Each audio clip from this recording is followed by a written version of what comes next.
it comes down to the process. When do I need to order doors? It takes 3 months to get in, 2 months to get in. So it's all logistics.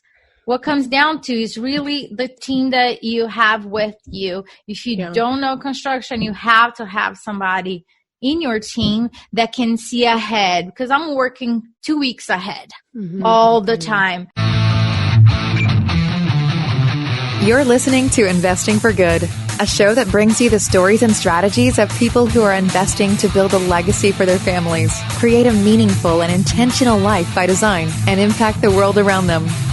And now, here are your hosts, Annie Dickerson and Julie Lamb. Hey, Julie. How are you? I'm good, Annie. How about you? How's that construction process? Excited about that. Yeah. We've been cooped up at home for the last few months, and, we were thinking, like, should we move and get a bigger space, or should we just, take our existing space and sort of make it what we want? And this is actually we've lived here in this house in Oakland for 4 years, which is the longest we've actually ever lived in a single place, if you believe it. And so we're not used to this concept of like making it what you want. We're just like, we house hack, we buy a duplex, we rent it out, and then we make the improvements to make sure that it cash flows at the maximum amount, and then we move on. And so we thought, okay, well, if we were to do something to this home, what would we do? So we started thinking about it's a 2-level duplex. We live on the top floor, and then we have tenants on the bottom floor. So the tenants all moved out. It's a 4-bedroom on the top, 4-bedroom on the bottom. So we started out imagining like, okay, what if we built in some stairs down, and then we took over a couple of the bedrooms downstairs. Maybe we move their kitchen and we build them a new bathroom, and we take over one of their bathrooms. And we started doing all of this planning. Meanwhile, the tenants have already moved out. We've lost that monthly income, right? And so we're starting to work with a designer and starting to think about the permitting process, because that's a whole nother thing. And then she's like, she's taking a look at all the drawings and the plans and everything. And she's like, well, these stairs, that's going to be a really big issue. And we're like, shoot. Okay, well, if we can't do stairs, what's the next thing? And, trying to be creative about it while also trying to, give us some more space and really think about what our goals are in doing this renovation. And that really, I think that it's a learning process for me. I don't know much about construction or renovations at all. And this really dovetails nicely with our guest for today, who is Andresa Guidelli, co-founder with Liz Faircloth, who is on a previous episode of ours. And they created the Real Estate Invest Her podcast and platform. And I love Andresa's story because she is fearless. She's like totally unstoppable. She's one of the few women I know who's in construction and construction management, and she is just not scared of anything. She's managing and working with all these men, and she really gets in there with the numbers and the details and the spreadsheets and everything. Yeah. And, one of the things I always like to talk about is the 3 C's: confidence, clarity, and certainty. Andresa embodies all 3 of those. I mean, and in like times 1,000 too. It's amazing. It comes through in her voice and in her posture and in her words choice that she uses as well. Just such a powerful woman, full of so much value. One thing that I love that both her and Liz commented on, which I thought was so interesting, which I struggle with and have a hard time with, is that they talked a lot about putting themselves first, and that their investments come second, and that, everything they're doing is a lot about their quality of life. And, in everything that we do, we get so caught up in the busyness of everything that we're doing, that for me, especially, as you know, Annie, it's hard sometimes for me to put myself first, and it's always everything else, work and kids before me. And, so I love that as a female, that she's reminding us as just as a woman, not let alone being a mother, but just as a woman, that we need to remember to put ourselves first and not let work overwhelm us. So I loved this episode. Indeed, so much wisdom. Here is our conversation with Andresa Guidelli. Hey everyone, I'm Annie Dickerson here with my co-host Julie Lamb, and today we are talking to Andresa Guidelli, co-founder with Liz Faircloth of the Real Estate Invest Her podcast and platform. Andresa, how are you? I'm doing well. How about you guys?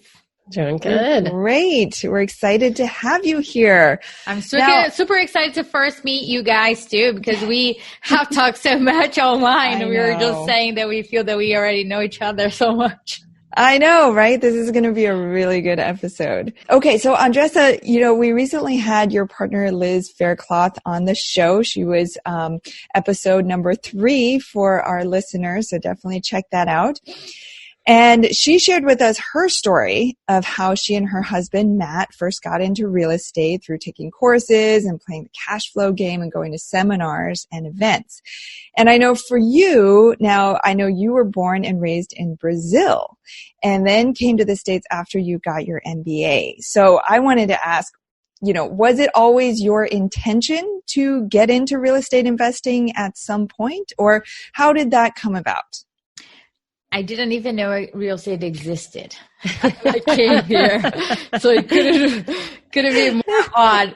So I came because I really wanted to do a second master's degree, which I did, and professional business communication because I really wanted to get a good job, right? Mm-hmm. But that went down to the drain very quick.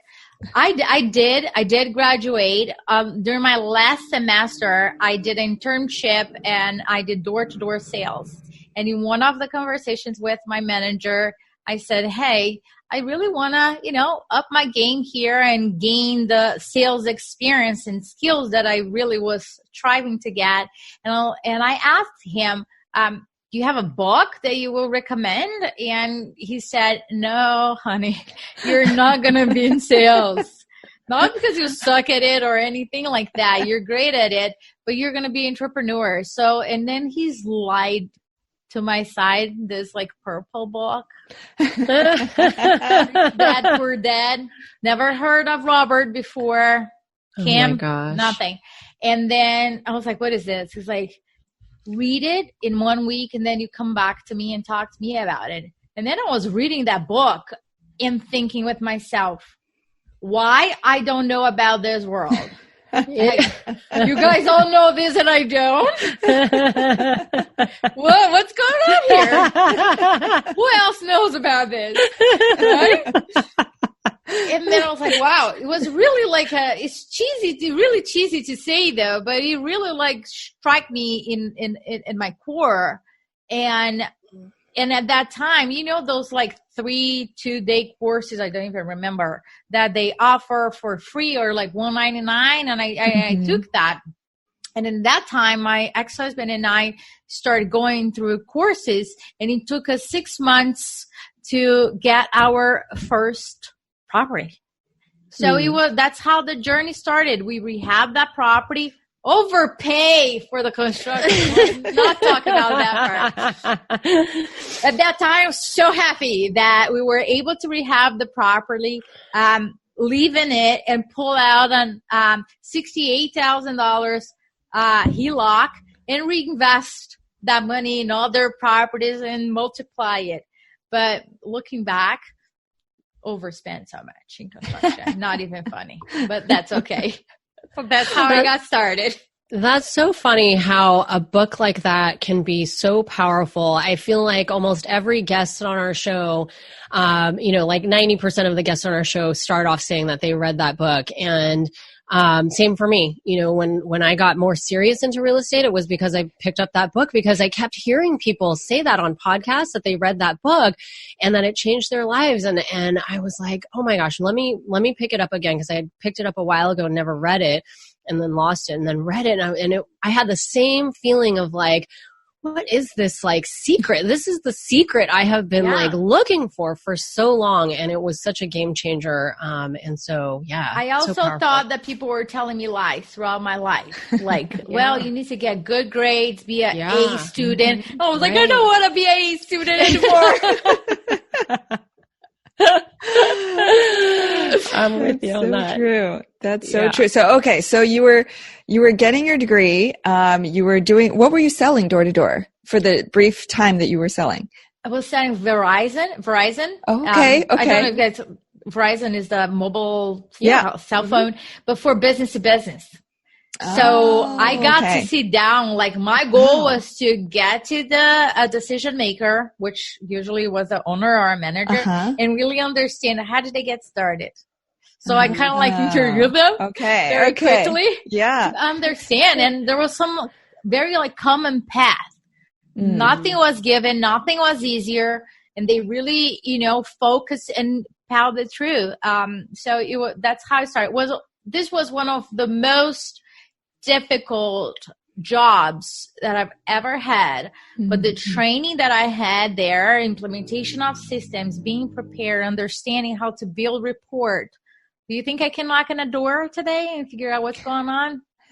Pretty easy, right? Yeah. Also, like the doors in my face, it didn't matter how I looked, if I was a woman or a man.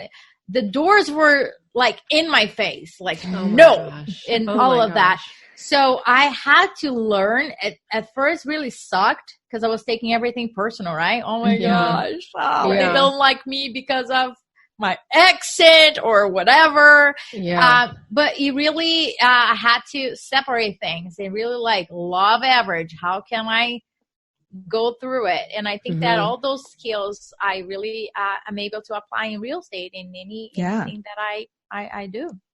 Yeah. So you were doing this sales gig and you were getting these doors slammed in your face. You were growing a tough skin, and you were at that point, were you thinking like, I'm going to do sales for the rest of my life? And then your mentor sort of gave you the Rich Dad, Poor Dad book. And how did that, I mean, it seems like that was the thing, the turning point that completely changed everything. So after you read that book, were you like, okay, I'm not doing sales anymore?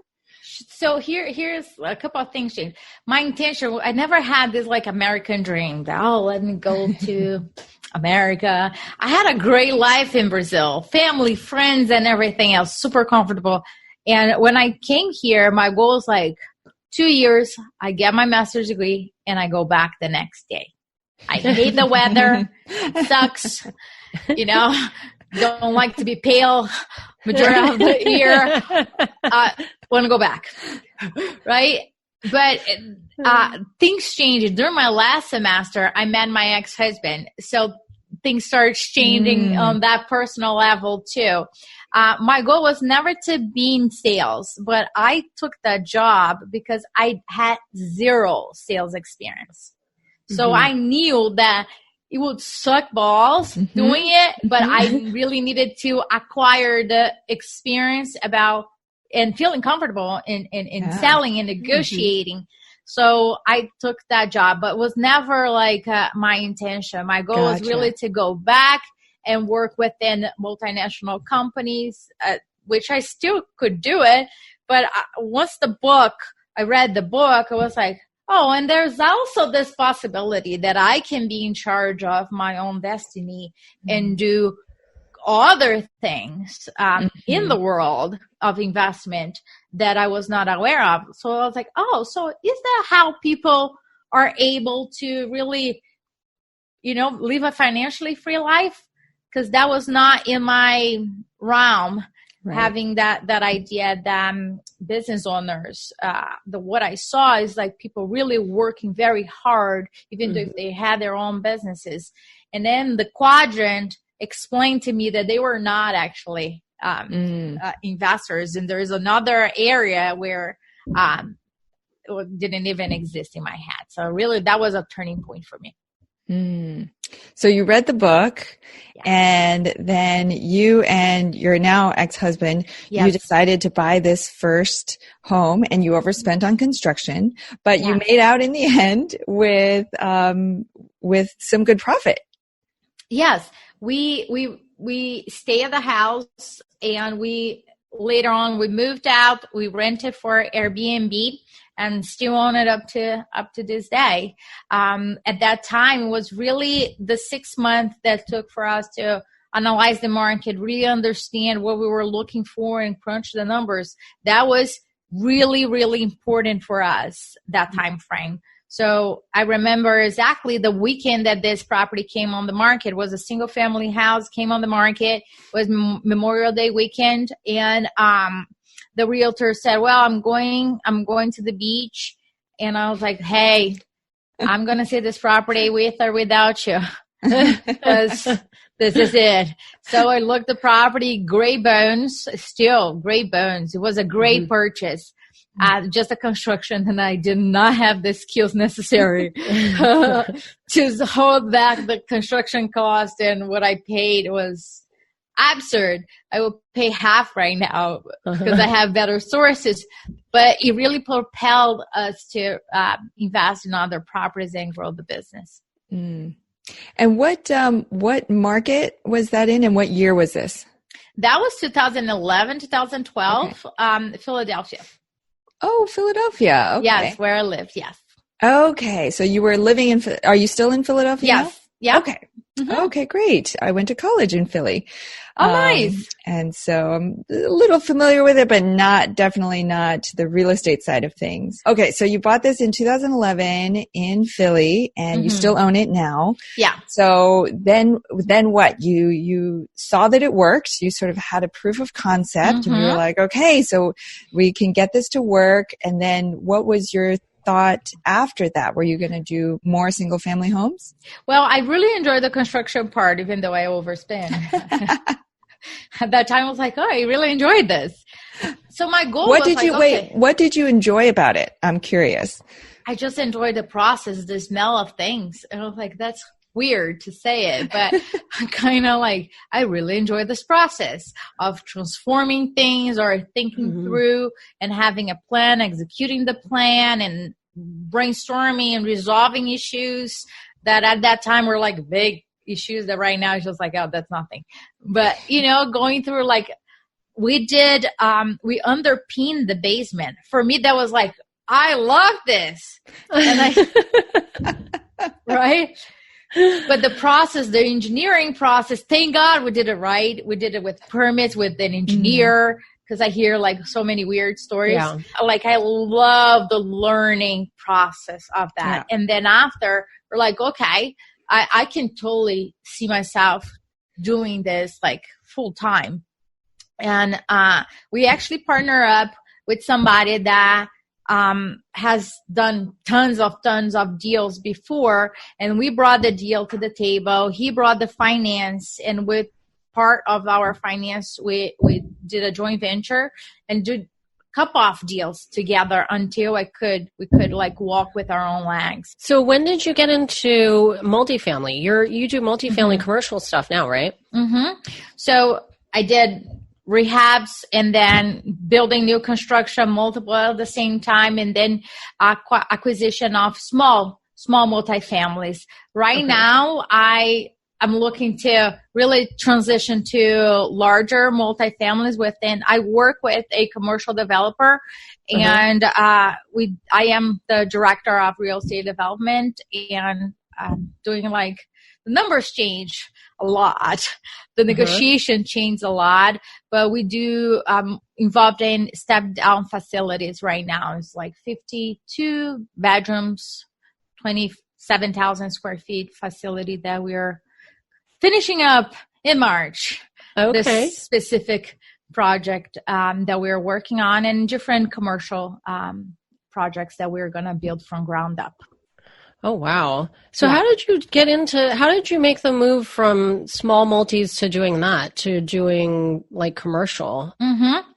That being commercial itself, what attracts me, again, the construction part really attracts me. So every time that I pass by a larger construction, I was like, I will be super interested in seeing their, spreadsheets and how they scheduling, right?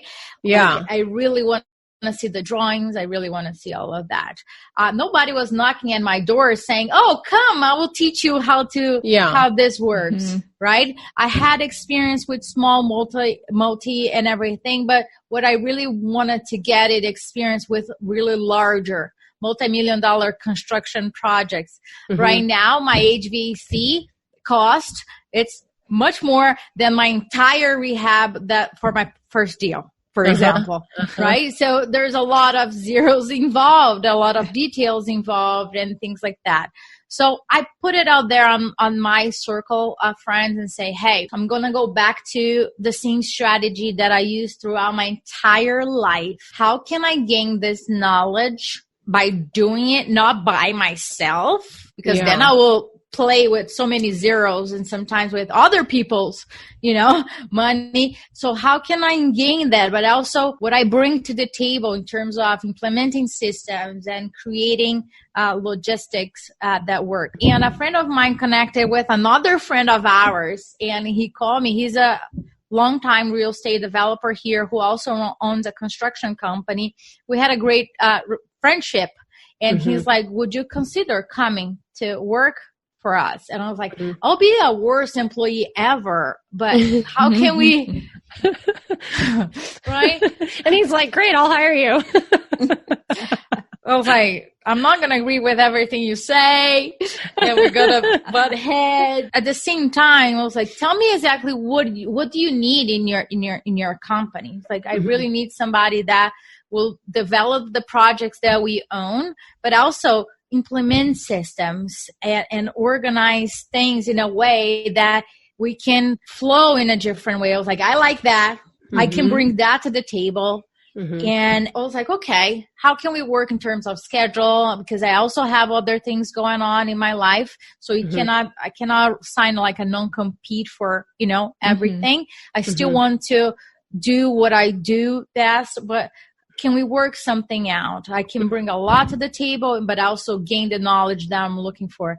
And then we strike a deal, and it's going well. I'm learning a ton.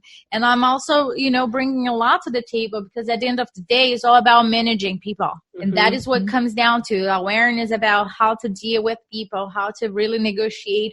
I don't really care if you never negotiated with me, and if you done business with so-and-so for years and years. I'm going to negotiate the price regardless of your estimate.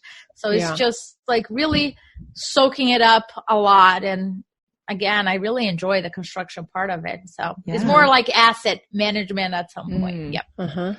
So talk to us about the construction piece, because this is something I'm not very familiar with. I'm still here. back at the stage with your story about the first house that you had where you overspent. That's like where I'm perpetually stuck. Like every time I do construction, I feel like I'm overspending and I don't know what I'm doing. So talk to us about it, because I think there's a lot of thinking out there that construction is inherently risky, and you've done a lot of it at this point. So talk to us about that. What is the process, and what are the risks that people should consider? Sure. And I think that when we think about it, everything can be risky if there's no knowledge and not the right team in place. 100%. Would I go on a project that, 200 units with my eyes closed, and I only have done residential and small multi without a partner that has done that before? Probably not, because I won't see what I need to see unless it's really in front of me, like right here, right? So really, from my point of view, it really starts with the drawings, the architect. The architect, depending on the drawings, and you don't need to be in multifamily, it can be in single family, but largers. If the architect draw some beautiful windows, but they are all custom, right? It will drive the price up.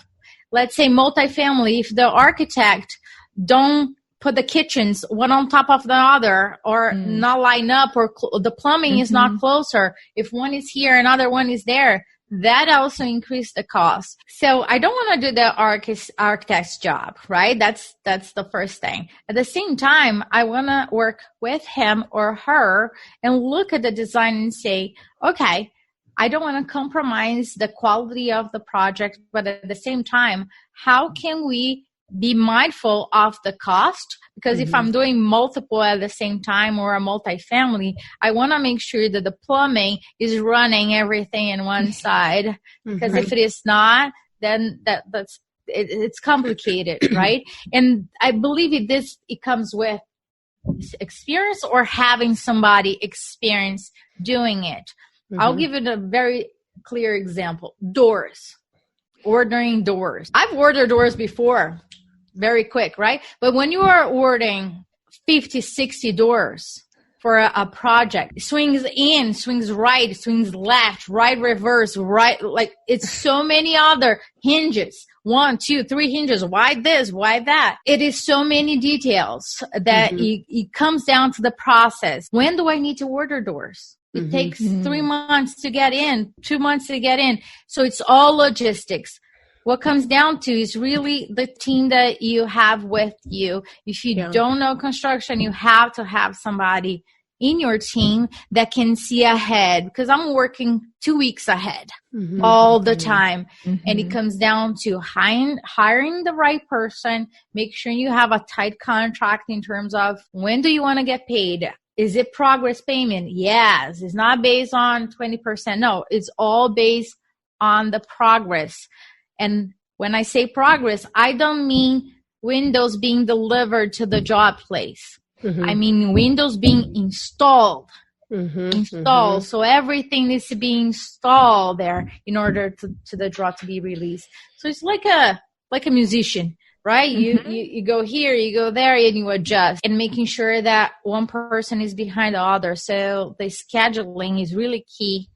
Who can work, what trades can work together, what comes first, or what comes next is really important to get that knowledge. Otherwise, there will be delays on the construction, and therefore the price will go up. I feel like that's exactly when I, got into real estate, is you have to find the right people, the right team to surround yourself with, to give you that education and give you that knowledge, to light the way for you. It's like walking through a cave and it's dark. You don't know anything. You don't know what's around you. You don't know what's 5 feet in front of you or 30 feet in front of you.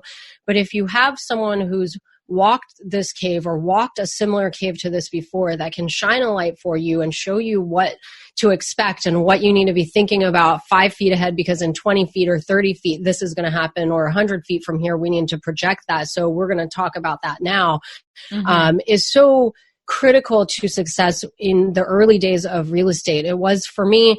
When I didn't really know what I was doing and what not to do, it was getting out there and talking to people and making sure that I had the right team around me to, guide the way and show me how to get where I was trying to go. And that's such great advice, because people ask me all the time, well, if I want to get to where I'm trying to go, what do I need to do? What's the next step? Yeah. And I always tell them, it's education. You got to get out there and you have to educate yourself.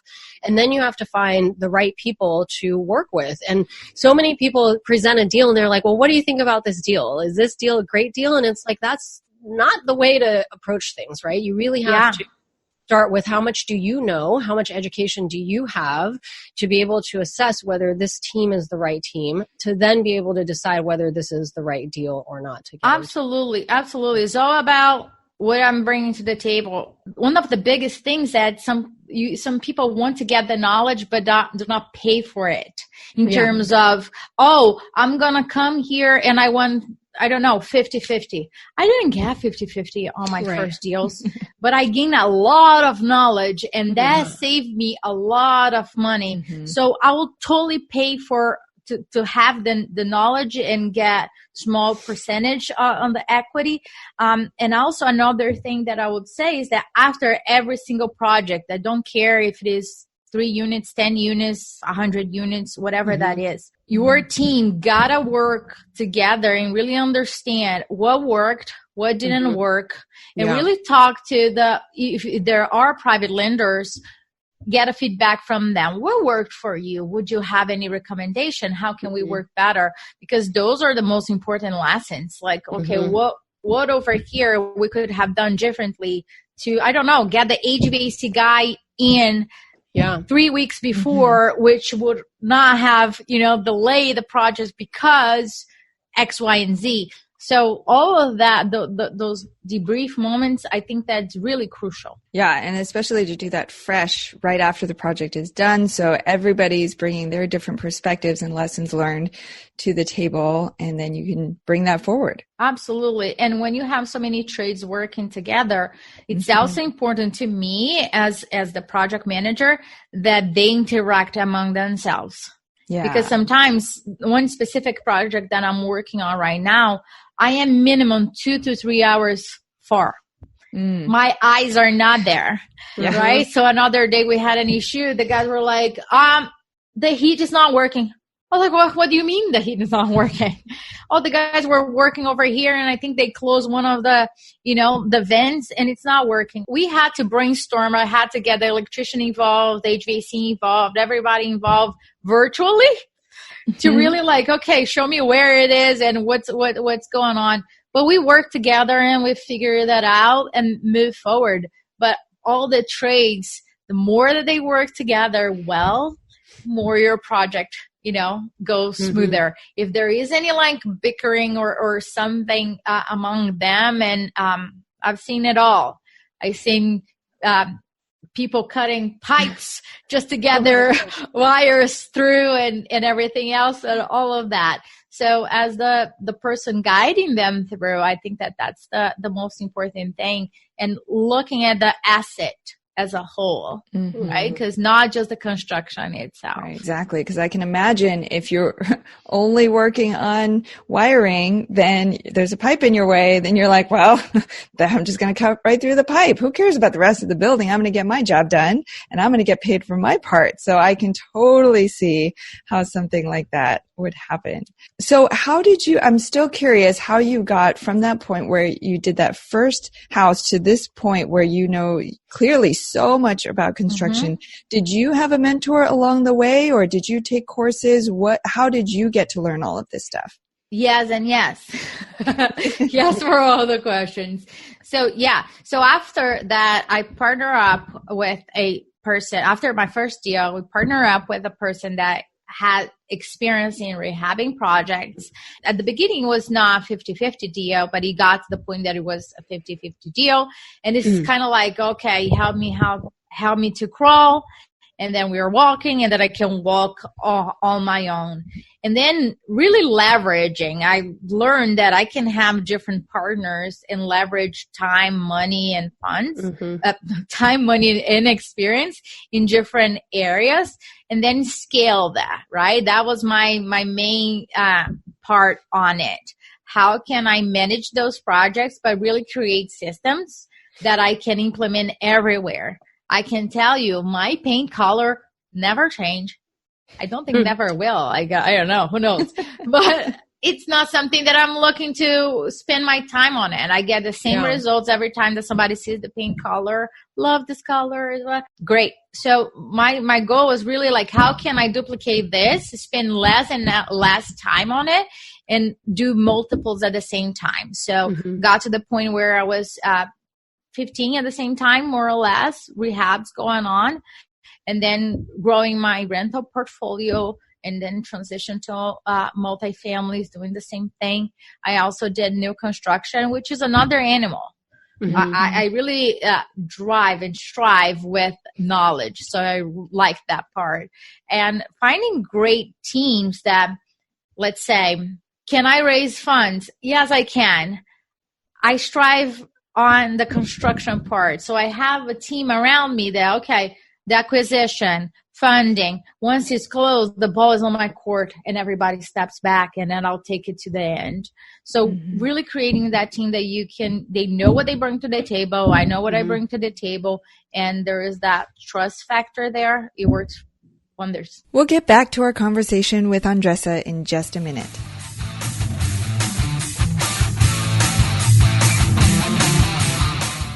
Have you been thinking about investing in real estate but aren't sure you have the time or the desire to manage the investment? Perhaps you're afraid, like we were, that you'll make the mistake of choosing the wrong mortgage or the wrong team and lose your entire investment. Well, that's exactly why we created the Goodegg Investor Club. We do the work of identifying solid real estate investment opportunities in the best markets around the country and then partner with you to acquire these investments, and then we'll all share in the returns. We'll identify the growing markets, strong, experienced teams, and the solid deals. We do all the heavy lifting of managing the tenants and the renovations, and as a passive partner, you get to enjoy all the benefits of investing in real estate, monthly cash flow, long-term appreciation, and the ongoing tax benefits. When we first discovered passive investing through real estate syndications, we realized it fit perfectly into our busy lives. We could put our money to work for our families, work less, and get more time back in our days so that we could focus on what matters most and discover our true passion and purpose in life. We've now helped hundreds of people invest passively in real estate syndications and are seeing the positive impact it's had on their lives. We invite you to partner with us by joining the Goodegg Investor Club today so you can start putting your money to work for you and get more time back in your day, because we know that when people have more time in their days, they can do the true work they were intended to do, and the world will be a better place. To sign up for the Goodegg Investor Club, go to goodegginvestments.com/invest and we'll take it from there. That's goodegginvestments.com/invest. And now, back to our chat with Andresa Guidelli. Are you here to stay in the U.S. or would you ever, it sounds like you've done a lot of these projects and you've probably done enough to where you could probably step away and not have to do as much. So do you ever intend to go back to Brazil or maybe do this in Brazil? Well, I have my family here now. I became a citizen. Okay. Yeah. So I don't have in my mind, I love Brazil, but I don't think that I can go there. That's funny because the building systems there work very different. It's a lot of concrete and different materials and different ways of doing things. So I will have to start from zero if I were to go back there. So no, I built my family here, and Liz and I are building our investor community to help other women. So that's where we're focusing on right now. So really quick before we move into our Investing for Good impact round, I do want to talk about that because we did talk with Liz about that, about starting the Invest Her platform. So tell us a little bit from your perspective about why you guys created that, why it's so important to you, and what do you love about it? Yeah. So Liz and I always had a great relationship, and we started having, different types of conversations. If I had a breakdown, something, I would call her and she would call me. And one day we were talking and we're like, okay, where do women go when they have issues, when they want to get support and offer support from each other? And we started looking for it. We couldn't find anything. So we're like, okay, so we got to create something where people can really go. And more than that, women, we would like to we created a platform where women feel comfortable raising their hands, asking questions, and really driving. This project was never about Liz and I, will never be about Liz and I. Everything that we're doing here, we believe it's for the next generations where little girls are going to be able to hear and see women on stage, seeing different perspectives. And we're still working on all of this. I was in a conference not that long ago where I was the only woman sitting down there, and the theme was construction, right? So I was in my element. And then the mediator, he came and he talked to everybody and say, hey, I'm going to ask you this question. And when he came to me, instead of saying, I'm going to talk about X, Y, and Z about construction, he said, I'm going to ask you how it is to be a woman in this business. I was like, absolutely not. Yeah. You absolutely not. I'm here to talk about construction, and you're going to switch the question. Yeah. Because so why am I sitting down here? Right. Yeah. Right. Yeah. And I love the guy. He's a sweetheart. He didn't do it on purpose, but it was a moment wait, hold on a second. What's going on here? I don't think people are used to see women sitting down at the table and really showing a different perspective about it. It's not about being masculine or pushy or bossy or anything like that. It's a lot of different perspective. If a round table does not have diversity, overall diversity, it is just a straightforward point of view. So Right. that's what we are creating. We are creating those safe places around the country with meetups, with our podcast, and pretty soon our membership. To really offer support for women that want to take their business to the next level on their own terms. And that's what differentiates, I believe, women than, other folks, because we really, we strive to be great moms and great citizens, women, wives, friends. Yeah. And it works for us if all the parts, it doesn't need to be perfect, all balanced, but it needs to be an unbalanced way, the way that we want it to be. And that differs from women to women. Yeah.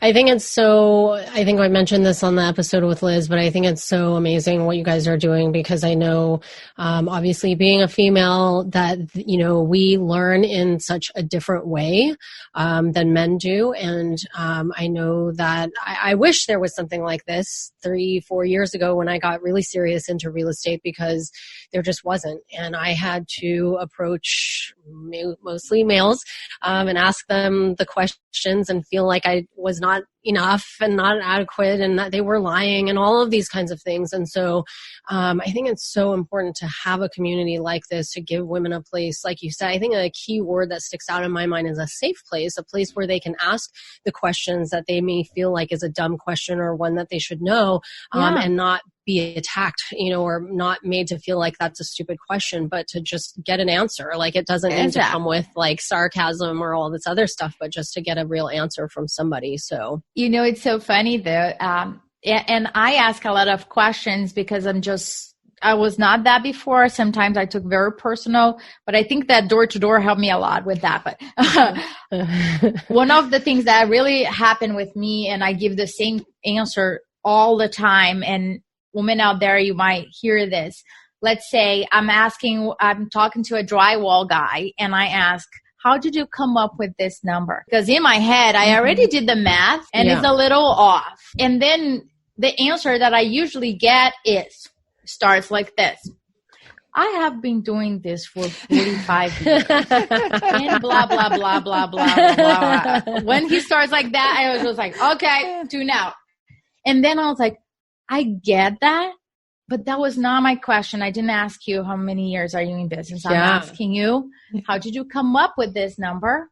Because I already did the math and it doesn't make sense. Right. So I am asking you, not because I don't know. And if I didn't know, it also didn't matter. Yeah. I'm questioning because I'm seeking to understand the numbers, because I don't want to come back here and see a waste of drywall everywhere in this project. So I want to make sure we start with the right expectation. That's it. You tell them. You tell them, Andresa. I love it. They were like, they look at me and say, you're little, but you're a tough cookie. I was like, I love that. I get that a lot too. I stand tall at 5'3.5", and people I'm like a little fireball. So I love that. Cool. All right. Let's roll into the Investing for Good impact round. So we're going to ask you 3 questions around investing for good. Okay. So the first question is around investing in yourself. So what is one way that your investments are helping you to live a better life? Well, I think that in this business, we have too many things going on at the same time, right? And as we get more experience, the quantity does not fulfill me, and I know that. It's more about the quality and how much I have a quality life. My lifestyle comes first and my investment comes after. And that didn't come very easy for me. My brain works very fast. I love working and I can work all day. So having discipline in this business, to despise all my to-do list, to choose me, choose self-care, and schedule time to take care of my mind, my body, my soul, has been really transforming. So real estate has helped me to realize that there's always another day and the to-do list will never end. We'll always have more, because that's how I work. I'll have always something to do and something to aim for. And that's exciting for me. But as I'm getting older, I guess, I am choosing me more than anybody else. So that comes with saying more no's than yes. That's so hard. That's such a hard thing that I know I struggle with, and trying to protect my time, for me is something that is so hard. I have 3 kids and we run businesses and, the podcast, and as you know too, it's just crazy. So I love that. And it's such a good reminder for me to remember to make that a priority. Yeah, right. And you can be with kindness. I had a lender another day that we met in one of the investor meetups, and it's like, let's schedule time to meet. I was like, how about if we schedule a quick call? Yep. First. And That's then we see, because I don't want to waste your time, and maybe I am not investing in projects that your business wants to invest. Yeah. So it's like, well, I thought we could discuss this in a meeting. I was like, if it is a good fit, then we'll discuss it. But other than that, here's my calendar. You can book a 15-minute call. Yeah. Sometimes it is uncomfortable, but I can't. It got to the point where I don't want to waste anybody's time, including mine and theirs. So I'm very respectful of that. All right. Second question is investing in others. What's one investment strategy or hack that you can share with our audience that might help them catapult their investing journey? Don't assume that you can't. For example, if you get an appraisal for your single family or multifamily, whatever it is, don't assume that, okay, that's a sentence, a life sentence, and you're going to sit with that. I didn't know that. So that was like, okay, ignorance. So I created, it happened to me 3 times, and I got into an appraisal that was not accurate, a lot of discrepancies. So I did my own report and had a very nice conversation with the appraiser, not asking him or her to adjust his. So it's like, hey, would you take a look and a couple of points that I put here, and would you be able to adjust if you feel that it's a good fit? And that changed a lot. On my first time, the increase of the amount was $25,000. The second time was from 0 to 114, and the second time was $115,000. Wow. That I was able to do it. So don't assume that things are like set in stone. Have a conversation and really work things out. Such good advice. I think as women, as females, we're often afraid to ask. And that's something that I always, tell my girls. It's something I remind myself of. It's like when I'm faced with a situation, it's like, well, if I don't at least ask, I'll never know. And, if you just ask, sometimes you'd be surprised what you'd get in return. So exactly. It's a good reminder. Yeah, absolutely. Okay. Last question is investing in the world. What is one thing that your investments are doing to make the world a better place?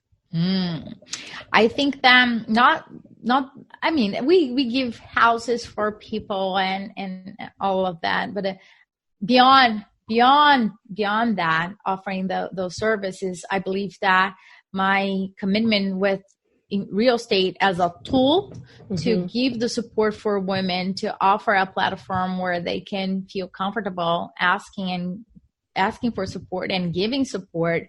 That's what Liz and I are really, really committed in a very large scale.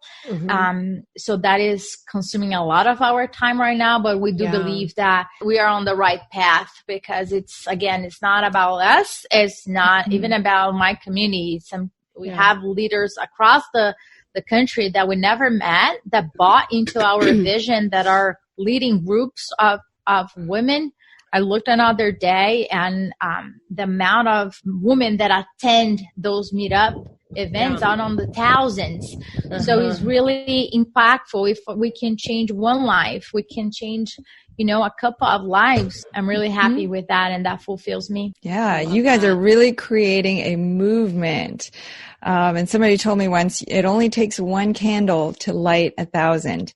And that's exactly what you all are doing. You are lighting these individual candles and then giving them the tools to go off and then create these communities. Exactly. So, Andresa, I'm sure there's a lot more to cover. So what's the best place for our listeners to go to learn more about you, Real Estate Invest Her, and all that you're doing? Well, you guys can check out our website, therealestateinvestor.com, HER.com, or Instagram at The Real Estate Investor as well. You can find all the information there. And if you have any questions, shoot an email to info@therealestateinvestor.com. Perfect. Well, we will have all of that in the show notes for our listeners. Andresa Guidelli, co-founder of The Real Estate Invest Her and co-host of the Real Estate Invest Her podcast. Thank you so much for being here with us, Andresa. Thank you so much, guys. It was a pleasure. You've been listening to Investing for Good, the #1 podcast for people like you who are investing to build a legacy for their families, create a meaningful and intentional life by design, and impact the world around them. For more resources, check out goodegginvestments.com/podcast and be sure to join the Investing for Good Facebook community. And don't forget to subscribe and give us a 5-star review so we can continue to bring you amazing new conversations every week. Until next time, keep investing for good.